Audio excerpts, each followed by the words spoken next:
بسم اللہ الرحمن الرحیم۔ حضرت جنید بغدادی رحمت اللہ علیہ کے زمانے میں ایک بہت مشہور ڈاکو تھا۔ وہ ڈاکہ زنی سے باز نہیں آتا تھا، یہاں تک کہ کئی مرتبہ پکڑا گیا۔ قاضی اسے ہر بار پکڑے جانے پر کبھی 100، کبھی 200، کبھی 300 دروں کی سزا دیتے۔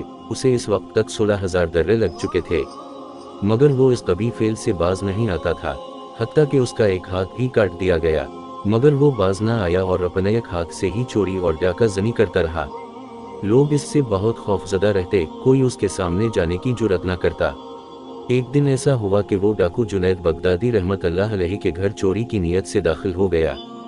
حضرت جنید بغدادی رحمت اللہ علیہ نے تجارت کی غرض سے کچھ کپڑے اور دیگر اشیاء منگوا کر رکھی ہوئی تھیں اور انہیں 2-3 گٹریوں میں باندھ رکھا تھا۔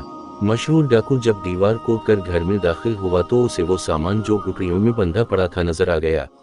وہ ایک ہاتھ ہونے کے باعث ان کو اٹھا کر لے جانے سے قاصر تھا، اور ابھی یہی سوچ رہا تھا کہ کسی کو اس سامان کو اٹھا لے جانے کے لیے مدد کے لیے لایا جائے۔ اسی اثنا میں حضرت جنید بغدادی رحمت اللہ علیہ نماز تہجد کے لیے نیند سے بیدار ہوئے اور اپنے گھر کے صحن میں تشریف لائے۔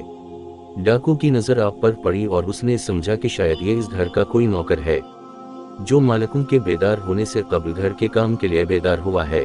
اس نے حضرت جنید بغدادی رحمت اللہ علیہ کو نہایت سخت آواز میں اپنے پاس بلایا، ادھر آؤ اور یہ گوٹری اٹھا کر میرے سر پر رکھو۔ حضرت جنید بغدادی رحمت اللہ علیہ اس کی جانب بڑھے اور گوٹری اٹھا کر اس کے سر پر رکھ دی۔ اس نے جب دیکھا کہ گھر کا ایک نوکر اس کے روب میں آ چکا ہے اور اس کے احکامات کی جوں کے تعمیل کر رہا ہے، تو اس نے بجائے اپنے سر پر گٹریاں اٹھوانے کے حضرت جنید بغدادی رحمت اللہ علیہ کے سر پر گوٹری اٹھوانے کا ارادہ کیا اور انہیں اسی سخت لہجے میں حکم دیا کہ میرے سر پر یہ گوٹری نہ رکھو بلکہ اپنے سر پر رکھو۔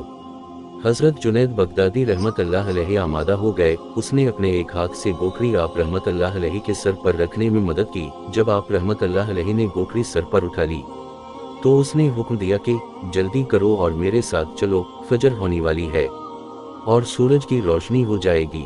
اس سے پہلے تم نے یہ گوٹری میری مطلوبہ جگہ تک چھوڑ کر آنی ہے، اور اگر تم نے دیر کی تو میں ڈنڈے سے تمہاری مرمت کروں گا۔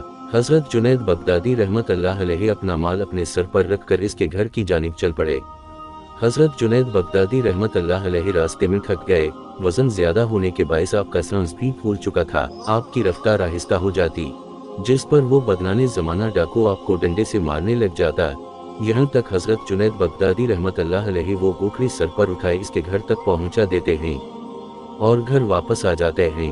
بدنام زمانہ ڈاکو نے ایک دن گزارا۔ وہ رات کو نہایت اطمینان سے سویا اور اگلی صبح اٹھا۔ اسے خیال آیا کہ جس گھر میں نے گزشتہ روز چوری کی واردات کی ہے اور سامان کی گوٹری اسی گھر کے نوکر کے ذریعے یہاں تک لایا ہوں، کہیں وہ میرا راز فاش نہ کر دے۔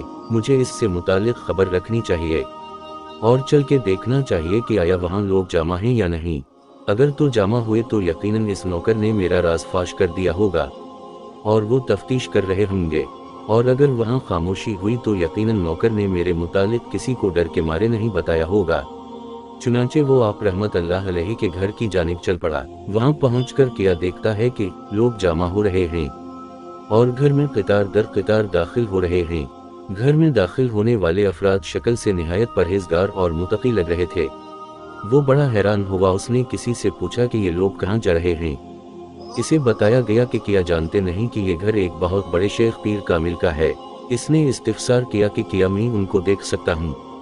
بتایا گیا کہ ہاں دیکھ سکتے ہو۔ معلومات دینے والے نے اسے اپنے ساتھ لیا اور گھر میں داخل ہو گیا۔ اس دوران ڈاکو نے اپنا کٹا ہوا ہاتھ چھپا لیا کہ کہیں گھر کا نوکر اسے پہچان نہ لے۔ گھر میں داخل ہو کر اس نے دیکھا کہ وہی نوکر جس سے اس نے گوٹری اٹھوائی اور گھر تک مارتا ہوا لے گیا تھا، وہ مسند ارشاد پر تشریف فرما ہے۔ معلوم کرنے پر پتہ چلا کہ یہ حضرت جنید بغدادی رحمت اللہ علیہ ہیں جو ولی کامل ہیں۔ اس کے دل کی دنیا بدل گئی۔ آپ کی مجلس میں گناہوں سے توبہ کی اور آپ علیہ السلام سے بہت متاثر ہوا۔ روایات میں آتا ہے کہ حضرت جنید بغدادی رحمت اللہ علیہ نے اس بدنام زمانہ ڈاکو کو اپنی خلافت عطا فرمائی۔ اللہ والوں کی مجلس کا اپنا ہی اثر ہے، کہاں بغداد کا مشہور چور اور ڈاکو اور کہاں جنید بغدادی رحمت اللہ علیہ کا خلیفہ۔ یہ اللہ والوں کی محفل کا اثر تھا کہ دل کی دنیا بدل گئی اور راہ راست اختیار کی۔